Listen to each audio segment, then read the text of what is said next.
Hello, everybody. Thanks for the opportunity. I want to take a few minutes of your time today to give you a little bit of background and an update on the Entrepreneur Fund, which we've managed at Abax now for nearly 20 years. It's a specialist mid and small cap mandate, as you know, and the title of this presentation is South Africa, the Market Everyone Loves to Hate.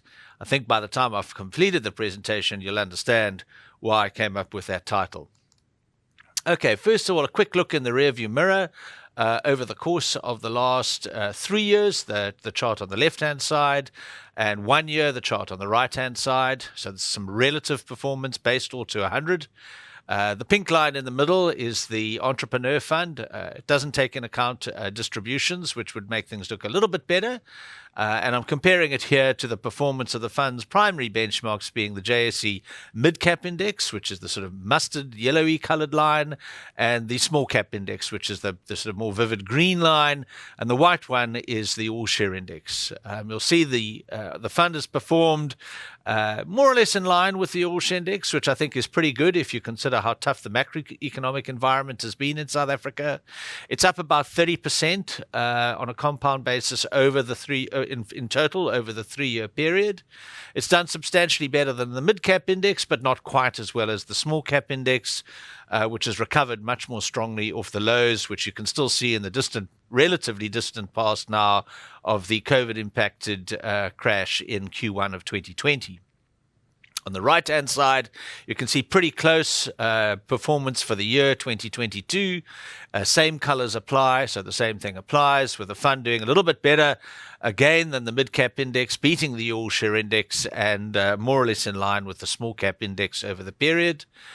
Pretty satisfactory turnout for the full year, just on an absolute basis, not a super exciting result that you want to be writing postcards home and boasting about your performance.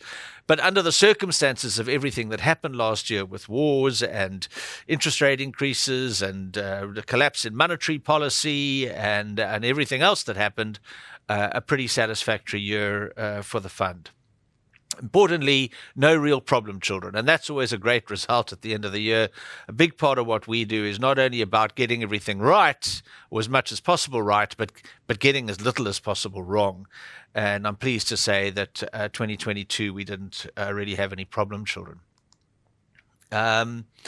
If I look at breaking it down a little bit at sort of primary winners and losers, a couple of points to note here. The primary winners there, the chart on the right-hand side, are on the sort of left-hand part of that chart. You can see our select exposure to the mining space with Thungela, which I think everybody knows was a big winner last year, was a great winner for the fund. A very big component that drove, in fact, the small cap index. So the primary reason that the fund underperformed relative to the JSE small cap index was that we simply didn't have as much Thungela as that index. That explains 90% of that difference. Of course, our more sort of cautious approach will always temper the size of the position that we have. And so while we did very well out of it, arguably we should have had more. Very pleasing to see our long-standing position in tobacco through BAT coming through very nicely. A great recovery out of Oceania Fishing, which has tested our patience a bit. And we were the beneficiary of corporate actions through the value unlock through the collapse in the structure of OUTsurance, what is OUTsurance today, and the takeout of Mediclinic. On the negative side of things, the other side of the coin, our exposure to the asset management space through 91 and Coronation. We disposed of the Coronation some time ago. We're detractors from relative performance and absolute performance. But we're rather hoping that the 91 will recover this year. And we have quite a big position also in PSG Consult, which has been a lot more defensive in that space. Other core picks, Italtal, which I'm very hopeful will have a stronger year this year, and Telkom, disappointingly, with an appallingly mismanagement by the board of that company. Unfortunately, Rob, perhaps predictably, with respect to the MTN takeout, meant that investment, which had done very well, collapsed subsequently after that deal failed. So looking to the future, I've said many times in talking about entrepreneur, a big driver of entrepreneurs' performance, given that it has principally an exposure to domestic stocks, or certainly by any other unit trust or collective investment schemes relative comparison, it's a much more domestic-oriented fund. So we really need our domestic economy to be pumping. And I put that slide up there, which is actually a quote from an advisor to Bill Clinton in his election campaign. You need the economy to be doing well in order to get re-elected. I think we all know the state of the South African economy. We all know the pressure it's under. I think the final point there that I make is that the degree of mismanagement that's happened is really going to have a huge impact, likely to introduce substantial political instability in 2024 as we go into an election year. Because without power, you can't grow an economy. You can't create jobs. You can't bring new taxpayers into the loop. And we've been heading one way for more than a decade now. Without access to affordable and reliable power, you're not going to get a recovery in consumer confidence and business confidence. And those are the two charts you see on the bottom on the left and the middle are consumer confidence and business confidence, which have actually been deteriorating for more than a decade. That's just an appalling state of affairs. And you can see the electricity production index on the right-hand side. Last year, by the end of the year, we were producing as much electricity as we did 20 years ago. It's really a very sorry state of affairs and really tricky for businesses to grow and flourish and for the economy to grow and flourish, and particularly hard for smaller businesses. Valuation still looks really attractive.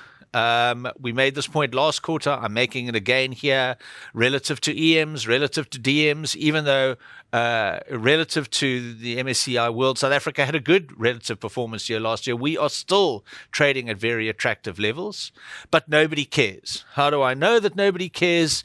Well, you can see it here. There's money leaving emerging markets, or did during the course of 2022. Clearly, that a lot of that was driven by some of the events in Russia, Brazil, Turkey, China. But certainly in the case of China, we think that's starting to turn, or is looking substantially more encouraging into Q1 of 2023. And historically, EM managers have always been underweight South Africa, which is pretty disappointing. We think that gets less negative in the year ahead. On the other hand, the implementation of Reg 28, which allows more money to be taken offshore by South African investors, has resulted in ongoing selling of domestic assets. And we think that effect, reflected in the chart on the right-hand side, still has some time to go, and it's hard to predict what the impact is likely to be. So while both of these were very negative in 2022, we expect them to be slightly less negative, possibly even positive in the case of EM flows in 2023, which is at least an improvement. So looking at the fund, here you can see it in front of you. I've listed here, I think it's the top 11 companies. 11 companies, just over 50% in total of the portfolio. These are all outstanding businesses, in our opinion. They are extremely attractively priced. You can see there that the average PE is less than 9 times. You can see there the average dividend yield is 5.5%. Some of them are substantially higher than that. If you strip out the Naspers and Prosus thing, the average is probably over 6%. So valuation still very supportive. We are expecting growth from all of these businesses to varying degrees. Some will do better than others. Some will have more headwinds now to face as a result of the additional load shedding. But they're all run by extremely competent management teams who are shareholder-centric in their perspective, have a credible strategy to grow the business despite the macro conditions that we acknowledge are out there. And we think there's survivorship bias where these businesses are all quite large in their respective niches and have benefited already through the COVID period of weakness to survive, and where perhaps some smaller competitors have fallen by the wayside. So ultimately, we believe that the fundamentals will always prevail. I don't know how long that takes, but valuation is extremely supportive, and ultimately we believe your patience will be rewarded. We had a reasonable year last year. We had a great year the year before that. And going into 2023, I really think that Entrepreneur has probably got a reasonably good year ahead of it, and that despite the storm clouds that we see around our domestic economy in the short term. Thanks for your support, and look forward to taking some questions. Thanks, Neil. I absolutely concede that is a big headwind, particularly to mid and small cap businesses. But despite that, I think the ones that we've picked in the portfolio are well positioned to weather that, and that the valuation is extremely supportive. And, sure, a business that was on a 7 PE, why shouldn't it derate to a PE of 5? That can happen, but I think it's more likely that you get a reasonable rate of growth, you get a solid dividend, and there's some optionality that, who knows, maybe that this latest special counsel who working on power provision for South Africa managed to improve the situation. It's certainly coming off a low base, and I think it's priced into the market. So I'm still pretty confident. Well, if I look at this top 11, that's a tricky one to answer because there's so many great opportunities. But if I had to pick one, I would say probably it's Altal. I think it is very, very attractively priced right now relative to its history. It's a large consumer of electricity, so that is obviously a bit of a worry, but they do have special arrangements in place with Eskom that they have suffered minimal disruption. Clearly, they need a reasonably robust consumer demand in South Africa, which has been under pressure. But this company produces, distributes and sells more than 50% of the tiles sold in South Africa. It's a phenomenal business, completely integrated. Nobody will ever be able to compete with it. And it's really an outstanding company that today is priced as cheaply as it ever has been in the last 20 years. It also generates vast amounts of cash. So what you don't see here, if you just look at the share price chart, is what's come out.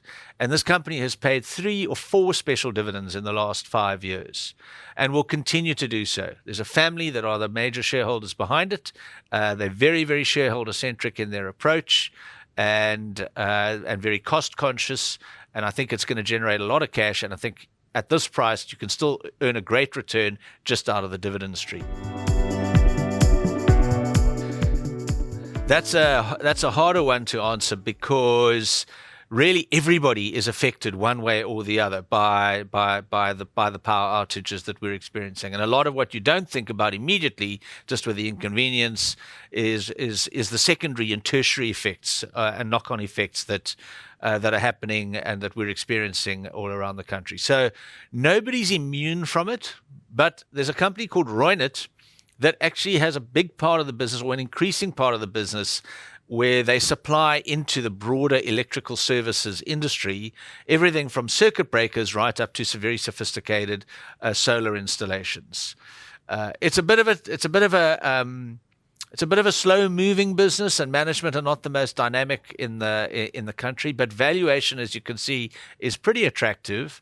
And while some parts of the business will certainly be under a little bit of pressure, there's an increasing proportion of the business that's actually going to be doing phenomenal trade in the renewable space and in the private provision of various aspects of electricity provision. So that would be my pick in that area.